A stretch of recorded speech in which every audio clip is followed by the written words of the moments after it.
Breaking news. Hello, supporters of the. I thought this was in Portuguese, chat. Something is wrong. I thought this was in. You know what I think? No, of course you don't know because you just clicked the video because you're on YouTube right now and you should hit the like button. You should hit the subscribe button. It helps. Please, I have 1,488 subscribers at the time of recording this. Obviously, I don't want that fucking number, so hopefully by the time this gets released, that number will be gone. But until then, go subscribe to the channel. Right there. It's the button. It should light up. It should light up. When I say like button, like, it should light up. And when it light up and do the cool thing, you should, anyway, everybody good, everybody boy, cool kid, you know, we back with another one. This is YouTube? This is what I uploaded to YouTube, yes. Hey. So I think what the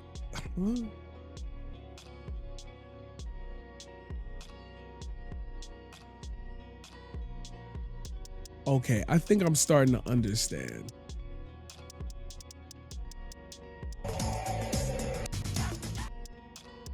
A while ago on Twitter, a little bit, and this is like the level of brain rot around the Palestine. There is something which is like they.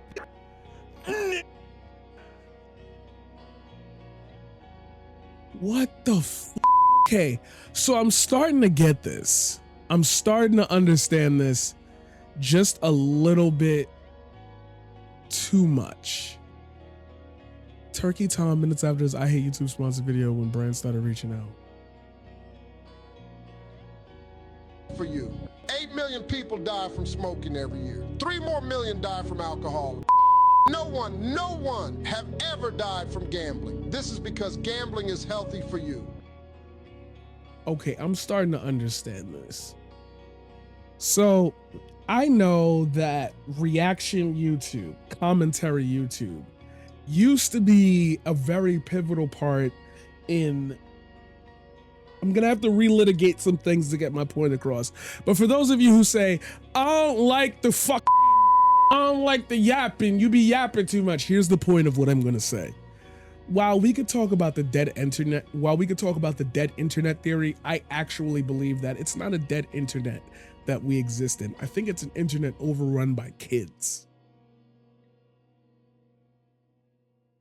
And I'm assuming that based on the trends that I've noticed in gaming over the past 2 decades, in which I can see the revolving door of who had time to be on the computer. Whoever got the internet.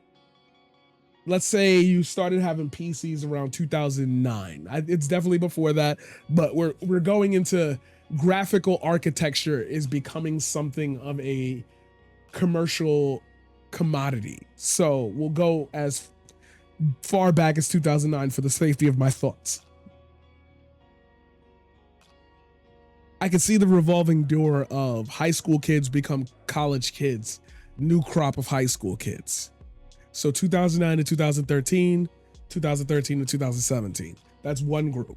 Behind them is the 2013 to 2017 to 2017 to 2021, and so on till you get to 2024. There are 2 groups of kids in that who have experienced a novel event and can't take care of themselves legally. All those kids did the same thing that they've been doing forever. They logged onto the internet. Is the internet that we have right now conducive to how we used to think? I'm only 30, so we could split the 15-year-old, 20-year-old to 30-year-old pipeline here. Did the internet that I used to be on the same as the internet they're on? No, of course not. Of course not. The entire architecture of browsers have changed. I remember Internet Explorer. I remember loading Miniclip on Internet Explorer. It would be so long until I ever figured out what Firefox was. And it would be even longer until I figured out, hey, downloading all these bars are gonna be some type of 13 months. What? What are you doing on early? All these bars, all these things are funnels. I've talked about funnels before. I can see the rotating door of each of these groups not having the same experience and then all getting pooled into one place with us, the Tumblers, the MySpacers. Now I will elaborate. And for those of you who like to leave, you've gotten the point of the video, you may go. For those of you who want to chime in and listen, we got you. Drama reaction channels caused what was known as the Jenna Marbles effect. You might know of a name of a person named Rice Gum. And immediately for anybody who was around during that time, you know the pathway I'm going to take. I'm going to assume that there are enough people in the audience who are old enough to remember the Rice Gum era. Back then, YouTube was a lawless place. It wasn't that people liked racist shit. It's that the dog whistles and the weird incel, I hate all women type tropes were the first things to hit the internet. And it defined a generation of how men spoke to one another. Same way it does now.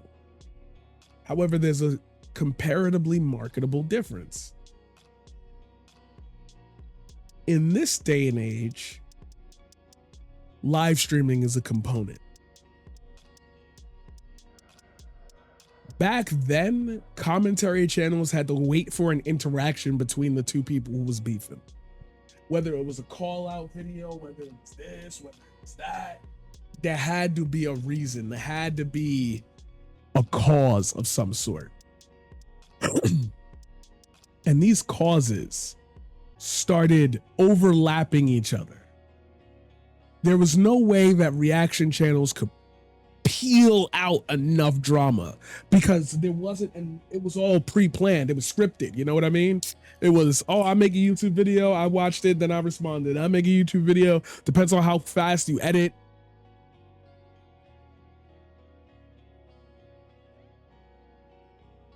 I knew who to go to discuss certain pieces of drama. I also remember Philip DeFranco. I also remember Philip DeFranco being an integral part of the commentary / drama space. This wasn't known as a drama space because then you'd have to get the whole James Charles thing in there, which is going to lead you back to Jeffree Star, which then leads you back to Trisha Paytas, which then leads you back to Shane Dawson. And then there's the Fred thing. And you really see these eras defined because nobody thought YouTube was going to be this, okay? Nobody ever thought about Twitch being this massive, there being a Rumble, a Kick, anything like that. This wasn't the goal, plan in mind, especially live streaming. I remember when FaceTime call. I remember of like when FaceTime became a thing and I was like, yo, that's kind of cool. I can say with reasonable certainty that there have been no major updates to the style in which phones, cell phones, and computers deliver information to you in the last 5 years. Now, when I say this, I'm not talking about the new NVIDIA GPUs. I'm not talking about the new motherboards, 7 sockets. I'm not talking about AI architecture. No, we've made technological advancements. I don't think anything has rudimentally changed about the phones that we used to use to play Pokemon Go, which some of us still do, i.e. me. I am some of those people. Still play Pokemon Go? It is me. I am. Anyway. As time clicks on, I've talked before about pieces of media and how we put money, time, and effort into buying these physical pieces and buying a link cable and all this stuff that became outdated because better technology, quote unquote better technology replaced it. Given that we know this, we can assess that the less connectivity there is, the less permanence there is in an experience. When you play an online game, it's not the coolest shit you've ever seen. It's just Saturday. For a kid going to a New York public library in 2009, that shit would have been insane, which it was. Gaia Online, you know, this is around the time I got a PC, but like if you was going to the library, you weren't installing MapleStory, you know. So it was browser games, you know, maybe a little FFR, you know, stuff like that. Oh my God, talking about the old shit, you know, while you go scroll down your Facebook, make sure send you some messages, and then you go to another website to go play games. All of that is gone. However, people my age and around my age are still here. Well, most of us. If you know, you know. So I am led to believe that without these things being at the forefront of a child's mind, they have no frame of reference to why these things were important community-wise. And I've spoken about community on this stream before. The necessary funneling of communities to garner interest, drive, and ambition towards an interest, gives a sense of purpose that many low-income kids will not receive throughout the nature of their environment.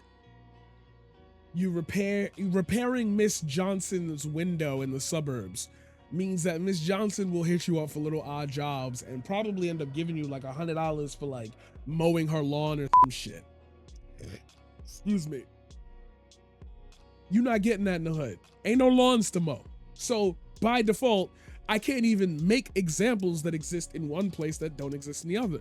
Now you might say something like, okay, but that's pretty much every suburb and city, which then is going to lead me to look at you and say, urban planning obviously isn't a thing because, you know, capitalism, and we fall down that pit hole, but we're talking about drama and react YouTubers.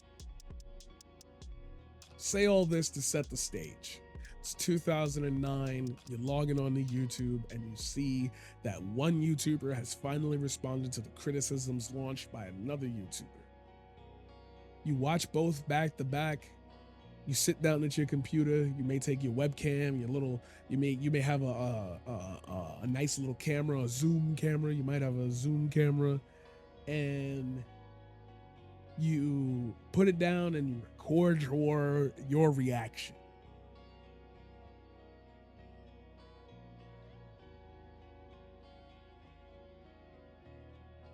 Now I can watch you speak and react to you in real time as you are reacting in real time. You don't even have to know that I'm there.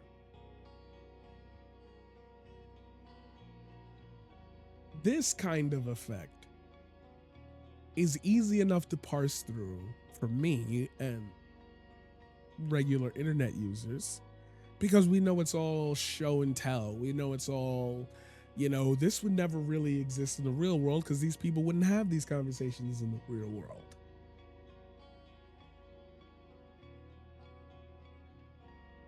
But do the kids know that? Do you care? Do you care if their experience on the internet is different because now they don't have access to Guns the Duel? Why would Guns the Duel be important? Well, people got mechanical skill on keyboards by doing shit like that, right? Does any game require that much mechanical skill? Yeah, Call of Duty and, you know, some other games and four. Come on, keep making this, keep isolating yourself into little quadrants because that's what we were used to. Playing Yu-Gi-Oh! Online is a crazy thing. To have access to every card and automated system for free, people used to spend $39.99 or $29.99. I think most Game Boy Advance games were, and I think it was the DS that upped it to $39. Most people would spend $30 to $40, $30 to $40 on a cartridge, little disc, to even attempt to get the most updated cards and know what the hell is going on in the game, and to play along with the anime. I know Jujutsu Kaisen don't got no games. I think they coming out with one. But it ain't gonna hit the same because we only got 4 systems: PlayStation, Xbox, Nintendo, and PC. The Game Boy Advance and DS don't exist. If you say, well, there's the 3DS, come on, man. Come on, man. Come on, man. So I like that too. I'm gonna add that. Matter of fact, let's caveat that because that's ahead and I can skip ahead. And then they would wait in line at the actual store for it to release at midnight. They would have to commit something. Children today are not born with that commitment by default because that don't work for no, especially during a pandemic. Things that we accelerated as obvious thought just keep moving forward over and over and over and over again without the underlying context to support it. So if I tell a kid you should believe in these morals, that child has all the right in the world to say, why? Your world doesn't exist anymore. That interaction that I spent 16 minutes building up and extrapolate it. That's your internet. That's your internet. The kids think they smarter because they could get to the information faster. They have the same time we used to have as kids, but we didn't have what they have now. We have it now, but we are older. Isn't this the same as every other technological advancement? No, it's not. Because just like the cell phone, what's the one thing that's different this time? It's personal. It's personal. I could, in theory, never leave my house and probably still make 50 grand a year if I tried hard.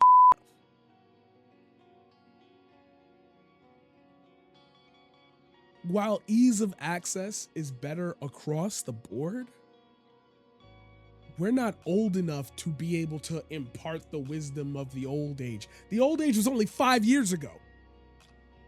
We have VR tech now in the home without the need for sensor cameras in the corners.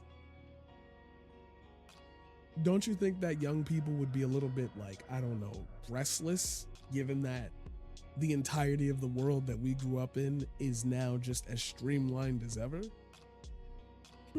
I figure that coincides with like a lot of what I'm hearing about how kids are unruly and lost. It seems like they're not reading well and they're not focused and they're angry and they're this and they're that and they're this and they're that.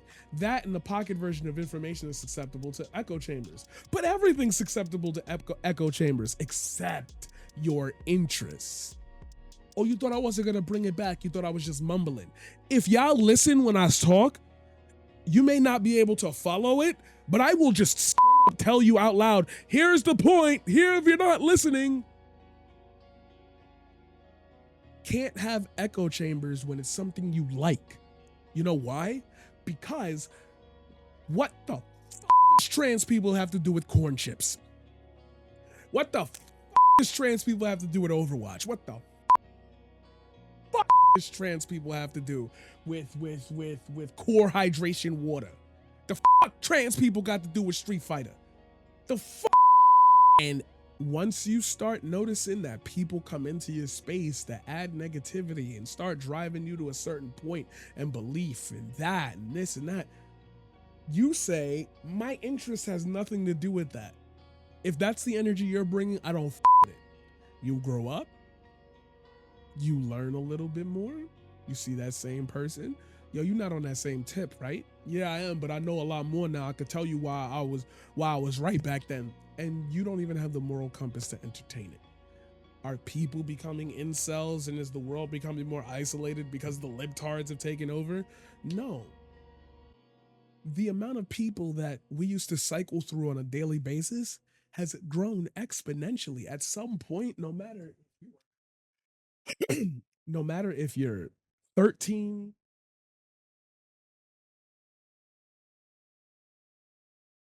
15, 17, 24, 38, 62. You can get worn out. But since this is a brand new adventure for all of humanity,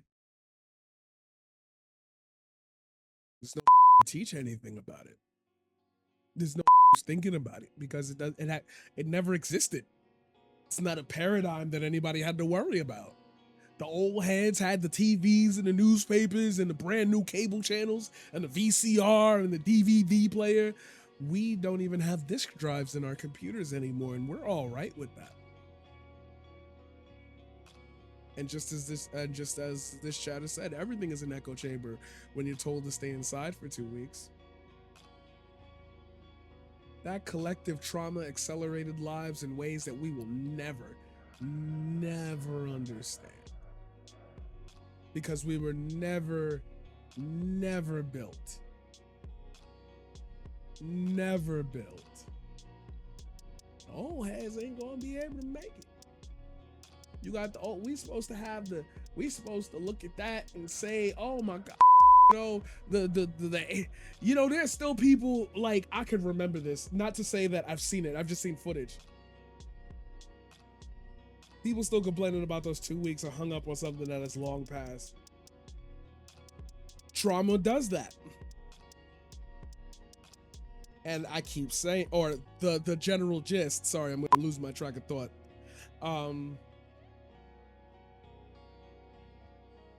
The train has left the station. And no was able to get on it. No was able to rationalize that things would be different coming out of the pandemic. That wasn't a theory, you know? That wasn't, as the good man once said, that wasn't what was supposed to happen. That wasn't supposed to happen. That's all we ever get to say, is that wasn't supposed to happen. I talked on the stream before about the waste of evolving commodities. To know, dropped my ring.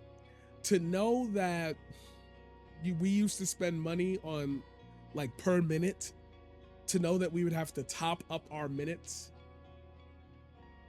to end up with a totality of companies offering unlimited service, or not even talking about calls and texts anymore, just straight up, it's about data now. And I used to ask the question, where the fuck did that money go? Why didn't nobody complain about it being phased out? Because the deals look better? Because advertising worked and was able to shut you up? It sound better? It looked better? Okay, so what else? Have we shaved off and refined everything and now we've got a perfect formula? Doesn't seem to be working, because you motherfuckers still want to storm the Capitol in January if your motherfucker loses. I got Nazis walking through my street. How could a Nazi like Mega Man? I'm so excited and I just can't hide it. I'm so scared. That's a Saved by the Bell reference. I'm not going to explain the connection there. Everybody who watched that episode, you know exactly what I'm talking about. So you run yourself ragged trying to be on this internet and figure out what the fuck is going on, right? And you're asking yourself desperately, why? Why on earth me? Why on earth what on earth? Oh, the sun came out. I was like, what the fuck is going on? Why is it so bright in here? It's just why? And you're left asking yourself that why often. Why don't I fit in? Why are people arguing over the dumbest shit? Why are you? Why is this? Why is that? There's so many whys, and there's no who's wise enough to answer the whys. Now, I could claim that title if I wanted to, because I've done it through my teaching years, but I'm one person. I can affect change, but it's going to take a long time for one person to affect change. I don't understand how we got here and didn't consider this as a whole. There was no John Krasinski, some good news. Like, let the celebrities sing Imagine. Drop a free album. What the are you doing? Anything to keep relevance, anything to keep the attention, the spotlight.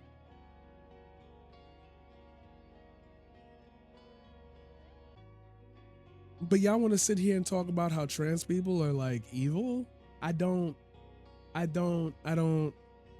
see how you're doing anything but prolonging the inevitable. I'm trying to resuscitate the lungs. You over here just, you won't be good, bro. He's just a kid, bro. He's just a kid. Get in before I smoke his ass. I don't know, man. I feel like I could wrap this up with the sentence that I've been saying since the beginning of like time. Maybe we should just make better people famous.